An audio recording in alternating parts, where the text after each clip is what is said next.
my business is called BZL Studios, and we offer illustration services to certain key players or certain industries. Among them, the advertising industry and publishing industries. We do offer illustration services sometimes to like game developers and people who also develop apps, but predominantly advertising and publishing industries. So that's it. Number 2, what made you decide to start your business? That's an interesting one.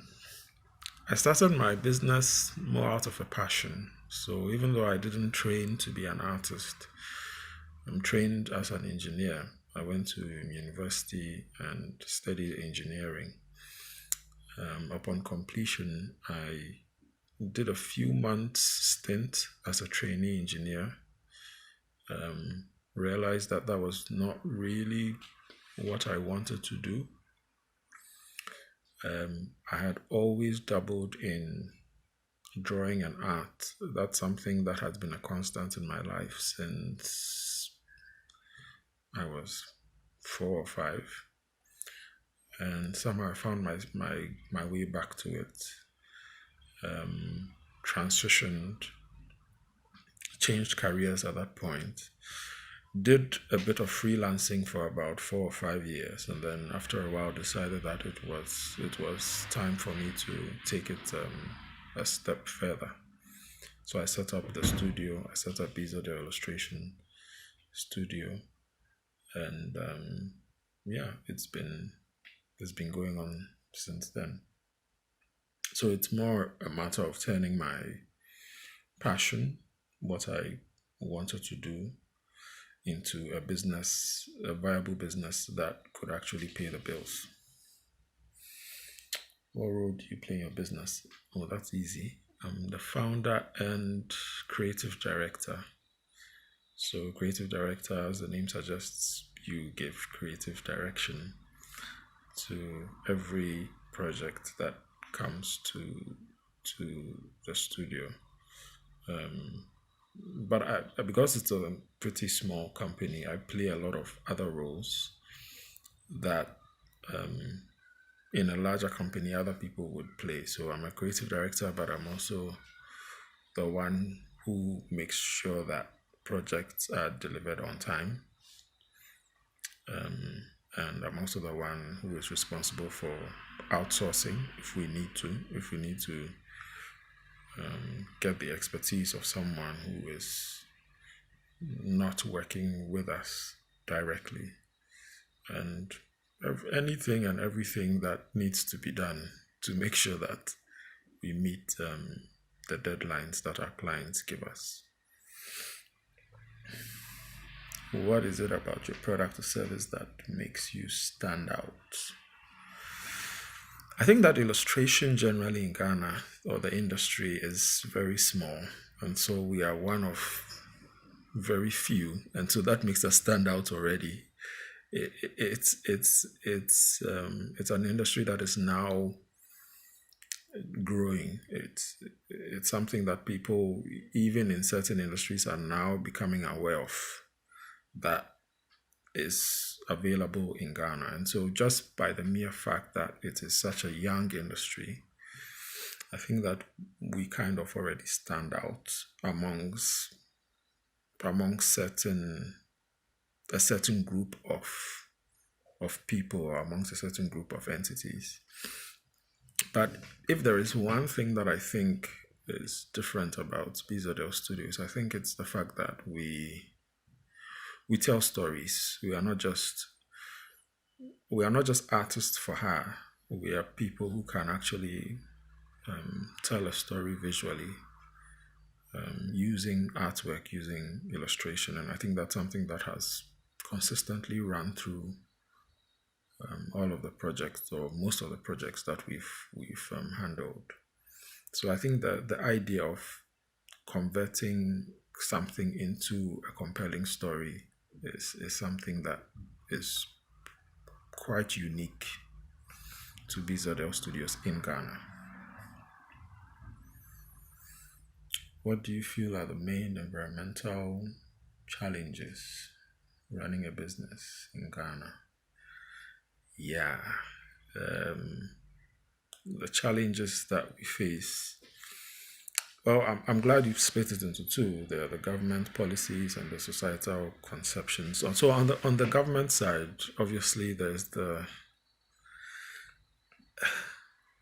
I remember there was a point at the height of the what we call the doomsaw epidemic, where it's like the lights, you can't really you can't wake up knowing that you're going to have light, or you're going to have power, I should say, that day to do work. I mean, work was just disrupted. And the thing about a deadline is it's a deadline. Whether your power is off or it's on, these are things that are not within the power of the artist, or in my case, of the studio. And so it was just a very, very frustrating time. We kind of had to invest in generators and stuff like that, but it's still very frustrating. I mean, I kind of remember that there were times when really whatever money you think you've made from the project has to go right into making sure that you power the studio for the next one. So, I mean, you are barely at the brink of collapse. But thankfully, we pulled through, and yeah, it's been okay. But that's just a glimpse of what could happen on the government side, because something is probably not being managed properly, or I mean, you just end up having to take some of these in stride and ride it out and come out the other side, hopefully better organized, which I believe we did.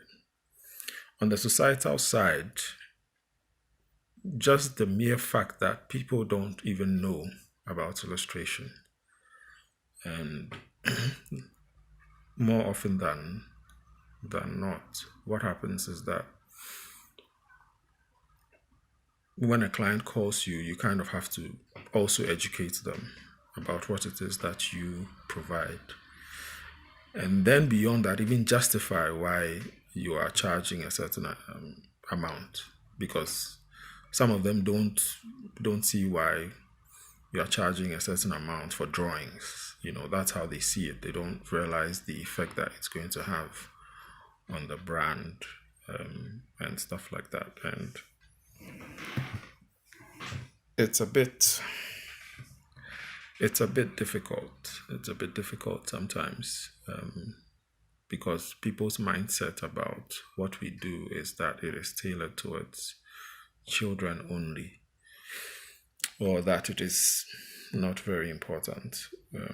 And sometimes you kind of have to show them what other economies that have actually utilized the power of illustration to their benefit and to the benefit of brands and stuff, what it can actually do to them. You have to point to that for them to see it, and then for them to understand that, okay, so this is the power that this has, or this can give you. And then beyond that, you still have to justify how much you're charging them and stuff. So societal misconceptions, or just the lack of knowledge about what we do, is also something that I realize is really a barrier to our growth. What kind of financing did you have access to in the early days of your business? None. Well, I had family and friends, and they would chip in when times were quite tough, but I can't say that I had any real financial support by way of an external investor of any kind or an angel investor. So yeah, you just go with it and you hope that it works out. And in our case, it did. What kind of competition do you face in your area of business? I think because the industry is quite small in Ghana, there isn't. I wouldn't call other people who are operating in the industry competitors. I think we are colleagues.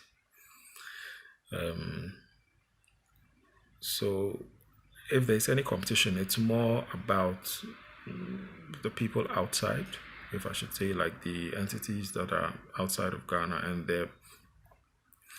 there've been many times when people come and say, oh, we didn't know that you offer these things here in this country or in Ghana and stuff like that, because we're almost taking this project to South Africa or to, you name it, the UK or to the US. So I would say that our competition more is just about our competition is partly born out of the misconception that certain things are not available in Ghana. Even if they are not of very good quality. And I think that is what we need to fight. I don't think that I can say that the industry is big enough to say that we actually have a competition. I just have colleagues. We just have colleagues in the industry, and sometimes you actually find that we partner with one another in fulfilling certain projects. What advice would I give people just starting out as entrepreneurs? What advice? Realize that it's a process and that it's going to take time. And prepare yourself for that. Take everything in its stride. Realize that it's a learning process and try to think about it as a journey rather than trying to get to the destination. I think that if there is one thing, because everyone's journey is different, and I think that it is important to realize that it's not something that is going to happen overnight. Whatever it is, you're going to know more every day. You're going to become a better person every day. You're going to mature every day. And all of that will feed into what you're doing. So I would say that the more important question is whether what you're doing is what you want to do for the long term. And if it's not, you should probably sit down and reevaluate. So thinking about it more as a journey and preparing yourself mentally for that journey, I would say, is probably the advice I would give anyone trying to start out. What do you think about Better Business Africa? I think it's great. I think it's a great initiative. It's always better when you can come together and encourage one another to go in a certain direction. Because when one person is lifted up, then the other people too are lifted up. So I think it's a great initiative. Mystery question: what's your worst entrepreneurship moment? Okay, so I think I'll pick that one. What's your worst entrepreneurship moment? I think it was when I had to almost threaten a client with court action before they paid me. I would rather that didn't happen, but that's the reality of the industry sometimes. And sometimes when people think that they have the upper hand, or when things just don't go a certain way, people tend to think that they can just take advantage of you and walk away. And that was one of those situations where I felt like I needed to go that route in order to make sure that the person who owed me, or who owed the business, I should say, paid up. And thankfully, they did. We didn't have to go to court for that. So it did teach me a lot about dealing with people. It did teach me a lot about dealing with clients, and even knowing how to classify clients, whether this is a difficult client, whether this is a cool client, and all of those things you should consider. Well, I consider now when I'm going into business.